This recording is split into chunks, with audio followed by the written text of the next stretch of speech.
ಹುಬ್ಬಳ್ಳಿಯಲ್ಲಿ ನಡೆದ 6 ತಿಂಗಳ ಗರ್ಭಿಣಿಯ ಮರ್ಯಾದಾ ಹತ್ಯೆ ಪ್ರಕರಣವನ್ನು ರಾಜ್ಯ ಸರ್ಕಾರ ಅತ್ಯಂತ ಗಂಭೀರವಾಗಿ ಪರಿಗಣಿಸಿದೆ.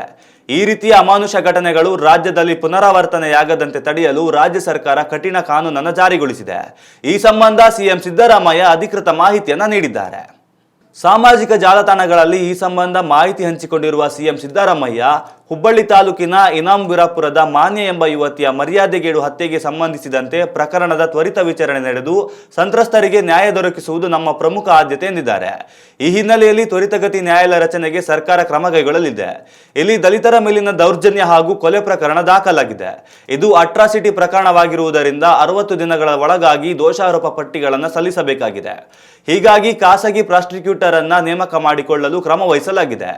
ಹೆಣ್ಣು ಮಗಳೊಬ್ಬಳ ನಿಲುವಿಗೆ ವಿರುದ್ಧವಾಗಿ ಮದುವೆಗೆ ಬಲವಂತಪಡಿಸುವುದು ಅಥವಾ ಮದುವೆಗೆ ನಿರಾಕರಿಸುವುದು, ಜಾತಿ ಆಧಾರಿತ ಹಿಂಸೆ, ಹಲ್ಲೆ, ಮರ್ಯಾದೆಗೇಡು ಹತ್ಯೆಯಂಥ ಘಟನೆಗಳು ಇಡೀ ಮಾನವ ಸಮಾಜ ತಲೆ ತಗ್ಗಿಸುವಂತಹ ಹೀನ ಕೃತ್ಯಗಳು.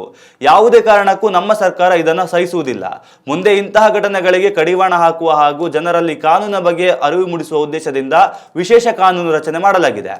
ಈ ಬಗ್ಗೆ ವಿಧಾನಮಂಡಲದಲ್ಲಿ ಮುಂದಿನ ಅಧಿವೇಶನದಲ್ಲಿ ಚರ್ಚಿಸಿ ಸೂಕ್ತ ನಿರ್ಣಯ ತೆಗೆದುಕೊಳ್ಳುತ್ತೇವೆ ಎಂದು ಮಾಹಿತಿಯನ್ನು ಹಂಚಿಕೊಂಡಿದ್ದಾರೆ. ಅಲ್ಲದೆ ಮಾನ್ಯಾಳ ಮರ್ಯಾದೆಗೇಡು ಹತ್ಯೆ ಪ್ರಕರಣ ಸಂಬಂಧಿಸಿದಂತೆ ತ್ವರಿತಗತಿಯ ವಿಚಾರಣೆ ನಡೆದು ಸಂತ್ರಸ್ತೆಗೆ ನ್ಯಾಯ ದೊರಕಿಸುವ ಉದ್ದೇಶದಿಂದ ತ್ವರಿತಗತಿಯ ನ್ಯಾಯಾಲಯ ರಚನೆಗೆ ಕ್ರಮ ಕೈಗೊಳ್ಳಲಿದೆ ಎಂದು ಹೇಳಿದ್ದಾರೆ.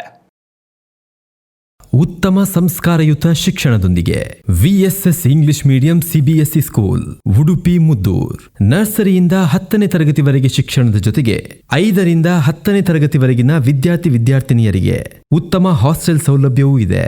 ನಿಮ್ಮ ಮಕ್ಕಳ ಪ್ರವೇಶಾತಿಗಾಗಿ ಈ ಸಂಖ್ಯೆಗೆ ಕರೆ ಮಾಡಿ.